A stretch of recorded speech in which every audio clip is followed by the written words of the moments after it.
Janie saw her life like a great tree in leaf, with the things suffered, things enjoyed, things done and undone.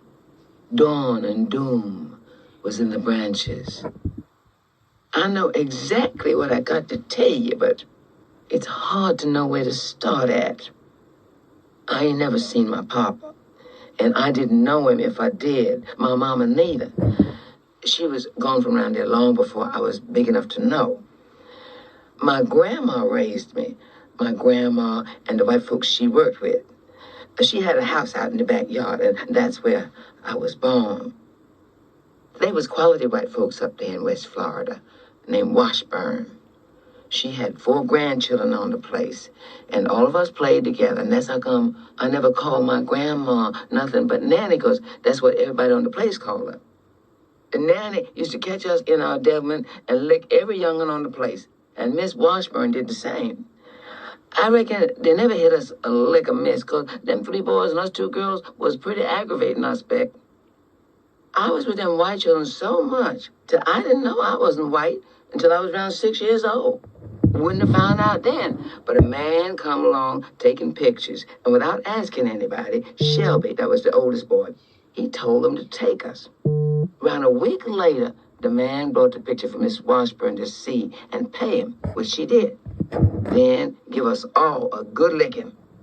So, when we looked at the picture and everybody got pointed out, there wasn't nobody left except a real dark little girl with long hair standing by Eleanor. That's where I was supposed to be. But I couldn't recognize that dark child as me. So I asked, where's me? I don't see me. Everybody laughed, even Mr. Washburn. Miss Nellie, the mama of the children who come back home after her husband dead, she pointed to the dark one and said, "That's you, Alphabet. Don't you know your own self?" They all used to call me Alphabet because so many people had done name me different names. So I looked at the picture a long time, and I seen it was my dress and my hair. So I said, oh, I'm colored. Then they all laughed real hard. But before I seen the picture, I thought I was just like the rest. Us lived there having fun till the children at school got to teasing me about living in the white folks' backyard. There was a naughty-head gal named Marilla that used to get mad every time she looked at me. Miss Washburn used to dress me up in all the clothes her grandchildren didn't need no more, which was still better than what the rest of the colored children had. And then she used to put hair ribbon on my head for me to wear. That used to rile me a lot, so she would pick at me all the time and put some others up to do the same. They pushed me away from the ring plays and make out they couldn't play with nobody that lived on premises. Then they tell me not to take on over my looks because they mama told them about the hound dogs hunting my papa all night long. About Mr. Washburn and the sheriff putting the bloodhounds on the trail to catch my papa for what he'd done to my mama. They didn't tell about how he was seen trying to get in touch with my mama later on so he could marry her. No, they didn't talk that part of it at all. They made it sound real bad so as to crumple my feathers. None of them didn't even remember what his name was, but they all know the bloodhound part by heart. Nanny didn't love to see me with my head hung down, so she figured it would be more better for me if us had us a house. She got the land and everything, and then Miss Washburn helped out a whole heap of things.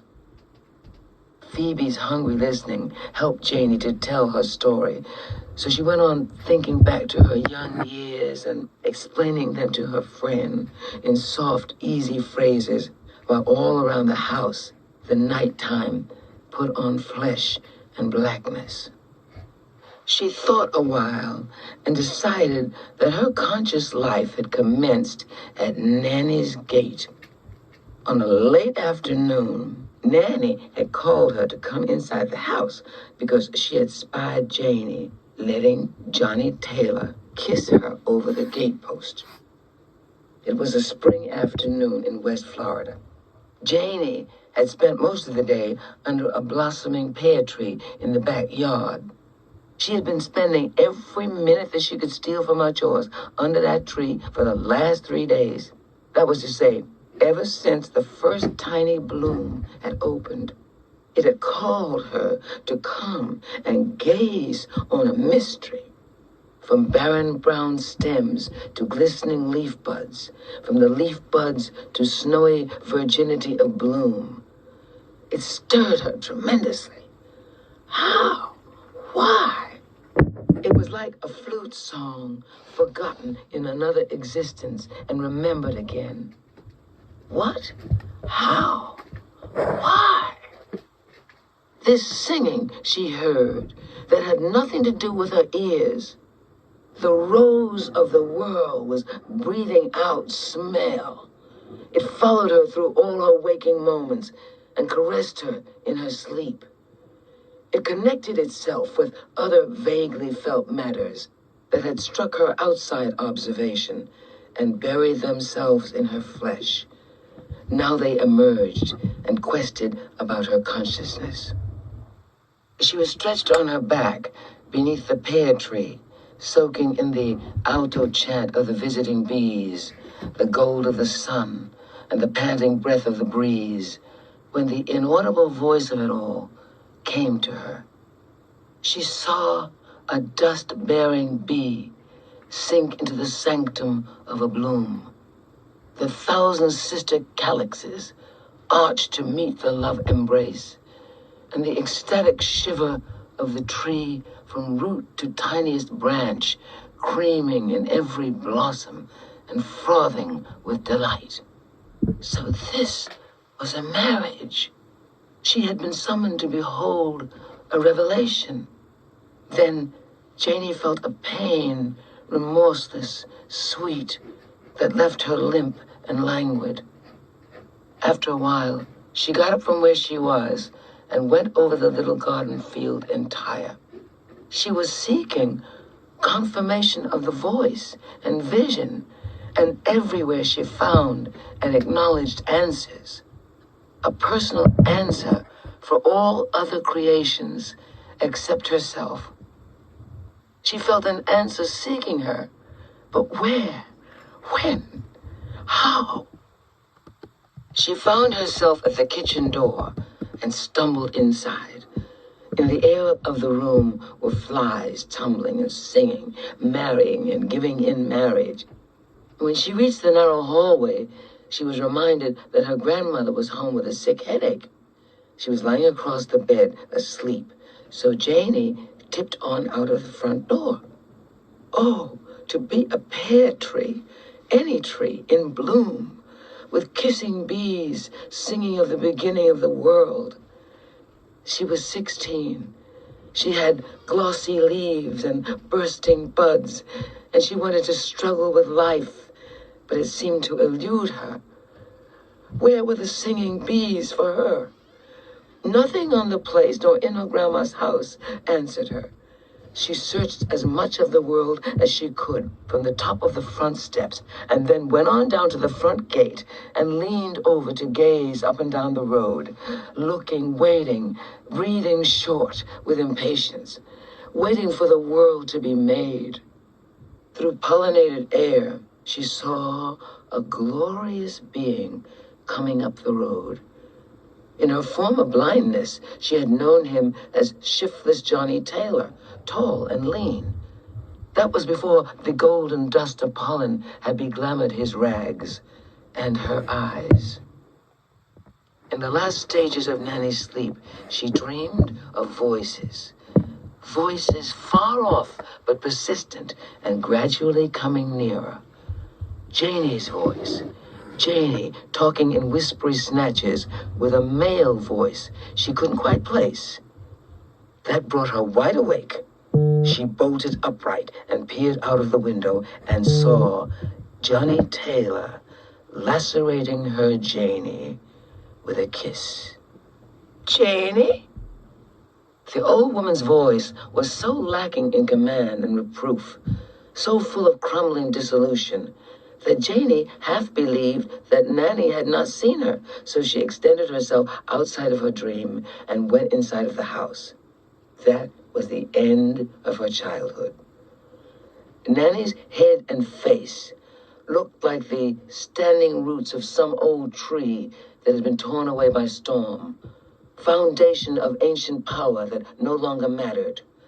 The cooling Palmer Christie leaves that Janie had bound about her grandma's head with a white rag had wilted down and become part and parcel of the woman. Her eyes didn't bore and pierce. They diffused and melted Janie, the room, and the world into one comprehension. Janie, you's a woman now. So, no, Nanny, no. I ain't no real woman yet. The thought was too new and heavy for Janie. She fought it away. Nanny closed her eyes and nodded a slow, weary affirmation many times before she gave it voice. Yeah, Janie, you's got your womanhood on you. So I might as well tell you what I've been saving up for a spell. I wants to see you married right away. Me? Married? No, Nanny, no, ma'am. What I know about a husband? What I seen just now is plenty for me, honey. I don't want no trashy nigga. No breath and britches like Johnny Taylor, using your body to wipe his foots on. Nanny's words made Janie's kiss across the gatepost seem like a manure pile after a rain. Look at me, Janie. Don't sit there with your head hung down. Look at your old grandma. Her voice began snagging on the prongs of her feelings. I don't want to be talking to you like this. Fact is, I done been on my knees to my maker minutes at a time, asking please for him not to make the burden too heavy for me to bear. Nanny, I didn't mean nothing bad. That's what makes me scared. You don't mean no harm. You don't even know where harm is at. I'm old now, and I can't always be guiding your feet from harm and danger. I wants to see you married right away.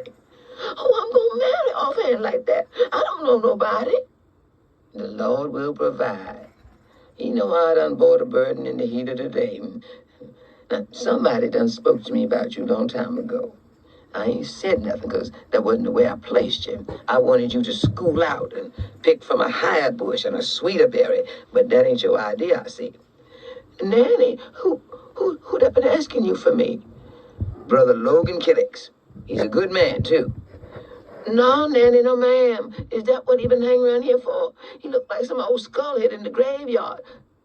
The older woman sat bolt upright and put her feet to the floor and thrust back the leaves from her face. So you don't want to marry off decent like, do you? You want to hug and kiss and feel around with, but first one man, then another, huh? You want to make me suck the same sorrow your mama did, eh? My old head ain't gray enough. My back ain't bowed enough to suit you. The vision of Logan Killix was desecrating the pear tree, but Janie didn't know how to tell Nanny that. She merely hunched over and pouted at the floor. Janie! Yes, ma'am? You answer me when I speak. Don't you sit there pouting with me after all I done went through for you. She slapped the girl's face violently and forced her head back so that their eyes met and struggled. With her hand uplifted for the second blow, she saw the huge tear that welled up from Janie's heart and stood in each eye. She saw the terrible agony, and the lips tightened down to hold back the cry and desisted. Instead, she brushed back the heavy hair from Janie's face and stood there, suffering and loving and weeping internally for both of them. Comes your grandma, honey, sit in her lap like you used to. Your Nanny wouldn't harm a hair of your head. She don't want nobody else to do it neither. She can help it. Honey, the white man is the ruler of everything as far as I've been able to find out. Maybe it's someplace way off in the ocean where the black man is in power. But we don't know nothing but what we see. So the white man throw down the load and tell the nigger man to pick it up. He pick it up because he have to, but he don't tote it. He hand it to his women folks. The nigger woman is the mule of the world so far as I can see. I've been praying for it to be different with you. Lord, Lord, Lord. For a long time, she sat rocking with the girl held tightly to her sunken breast. Janie's long legs dangled over one arm of the chair, and the long braids of her hair swung low on the other side. Nanny half sung, half sobbed, a running chant prayer over the head of the weeping girl. Lord have mercy. It was a long time on the way, but I reckon it had to come. Oh, Jesus, dude, Jesus, I done the best I could. Finally, they both grew calm. Janie, how long you been allowing Johnny Taylor to kiss you? Only this one time, Nanny. I don't love him at all. What made me do it is, I don't know. Thank you, Master Jesus. I ain't gonna do it no more, Nanny. Please don't make me marry Mr. Killix. It ain't Logan Killix I want you to have, baby. It's protection. I ain't getting old, honey. I'm done old. One morning soon now, the angel with the sword is gonna stop by here. The day and the hour is hid from me, but it won't be long. I asked the Lord when you was an infant in my arms to let me stay here till you got grown. He done spared me to see the day.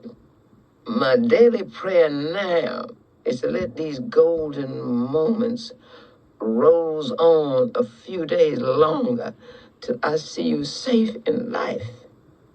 Let me wait, Nanny, please. Just a little bit more. Don't think I don't feel with you, Janie, 'cause I do. I couldn't love you no more if I had felt your birth pains myself. Fact of the matter, I loves you a whole heap more than I do your mama, the one I did birth. But you got to take in consideration, you ain't no everyday child like most of them. You ain't got no papa. You might just as well say no mama. For the good she do you. You ain't got nobody but me. And my head is old and tilted towards the grave. Neither can you stand alone by yourself. The thought of you being kicked around from pillar to post is a hurting thing. Every tear you drop squeezes a cup of blood out of my heart. And I got to try and do for you before my head is cold. A sobbing sigh burst out of Janie.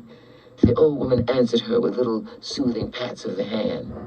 You know, honey, us colored folks is branches without roots, and that makes things come around in queer ways. You in particular. I was born back during slavery, so it wasn't for me to fulfill my dreams of what a woman ought to be and to do. That's one of the holdbacks of slavery. But nothing can stop you from wishing. You can't beat nobody down so low till you can rob them of their will. I didn't want to be used for a work ox and a brood sow, and I didn't want my daughter used that way neither. It sure wasn't my will for things to happen like they did. I even hated the way you was born. But all the same, I said, thank God I got another chance. I wanted to preach a great sermon about colored women sitting on high, but there wasn't no pulpit for me.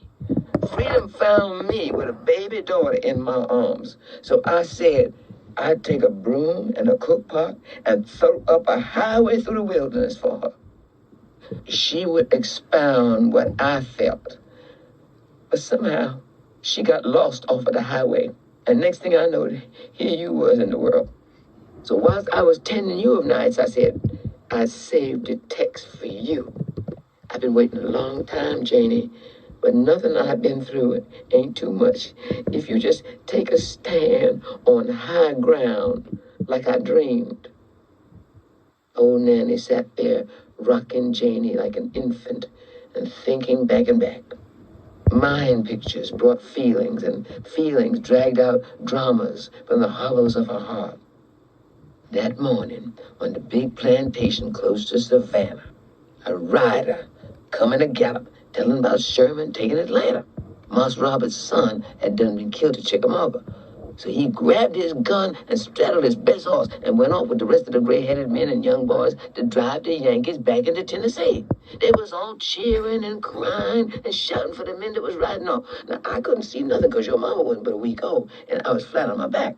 But pretty soon, he let on he forgot something and run into my cabin and made me let down my hair for the last time. He sort of wrapped his hand in it, pulled my big toe like he always done, and was gone after the rest like lightning. I heard him give one last whoop for him. Then the big house and the quarters got sober and silent. It was the cool of the evening when Mrs. come walking in my door. She throwed the door wide open and stood there looking at me out of her eyes and her face. Looked like she'd been living through 100 years in January without one day of spring.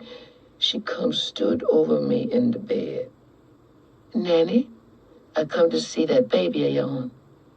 I tried not to feel the breeze off her face, but it got so cold in there, I was freezing to death under the covers. So I couldn't move right away like I aimed to. But I know I had to make haste and do it. You better get that kipper off of that young'un, and that quick, she clashed at me. Looks like you don't know who was mistress on this plantation, madam.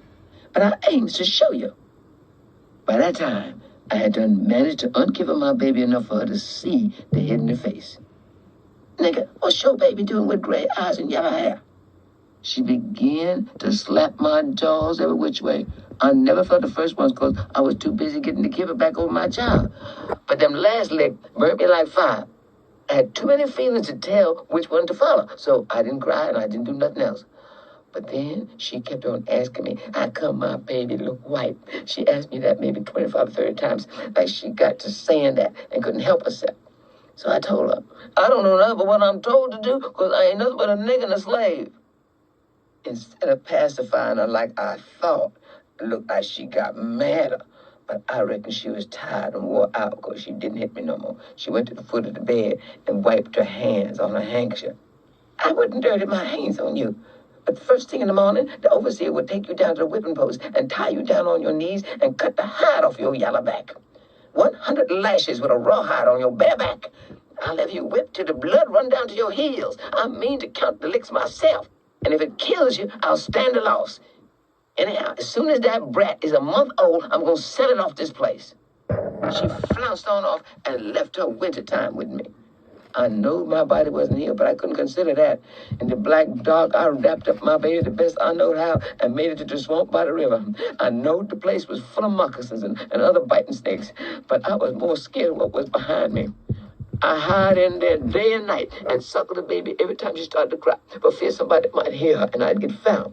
I ain't saying a friend or two didn't feel my care. And then the good Lord seen to it that I wasn't taken. I don't see how come my milk didn't kill my child with me so scared and worried all the time. The noise of the owls scared me. The limbs of them cypress trees took to crawling and moving around after dark. And 2-3 times I heard panthers prowling around. But nothing never hurt me because the Lord knowed how it was. Then one night, I heard the big guns booming like thunder. It kept up all night long. And the next morning, I could see a big ship at a distance and a great stirring round. So I wrapped Leafy up in moss and fixed her good in a tree and picked my way on down to the landing. The men was all in blue, and I heard people say Sherman was coming to meet the boats in Savannah, and all of us slaves was free. So I got my baby, and got in quotation with people, and found a place I could stay. But it was a long time after that before the big surrender at Richmond. Then the big bell rang in Atlanta, and all the men in gray uniforms had to go to Moultrie and bury their swords in the ground to show that it was never to fight about slavery no more. So then we knowed we was free. I wouldn't marry nobody, though I could have heap of times, because I didn't want nobody mistreating my baby. So I got with some good white people and come down here to West Florida to work and make the sun shine on both sides of the street for Leafy. My madam helped me with her just like she'd been doing with you. I put her in school when it got so it was a school to put her in. I was expecting to make a school teacher out of her. But one day, she didn't come home at the usual time, and I waited and waited. But she never come home all that night. I took a lantern and went around asking everybody, but nobody ain't seen her. The next morning, she come crawling in on her hands and knees. A sight to see. That school teacher had done hid her in the woods all night long, and he had done raped my baby and run on off just before day. She was only 17 and something like that happened. Lord of mercy. Looked like I can see it all over again. It was a long time before she was well. And by that time, we knowed you was on the way. And after you was born, she took to drinking liquor and staying out nights. Couldn't get her to stay here and nowhere else. Lord knows where she is right now. She ain't dead because I don't know that by my feelings, but sometimes I wish she was at rest. And Janie, maybe it wasn't much, but I done the best I can by you. I raked and scraped and bought this little piece of land so you wouldn't have to stay in the white folks' yard and tuck your head before other children at school. That was all right when you was little. But when you got big enough to understand things, I wanted you to look upon yourself. I don't want your feathers always crumpled by folks throwing up things in your face. And I can't die easy thinking maybe the men folks, white or black, is making a spit cup out of you. Have some sympathy for me. Put me down easy, Janie. I'm a cracked plate.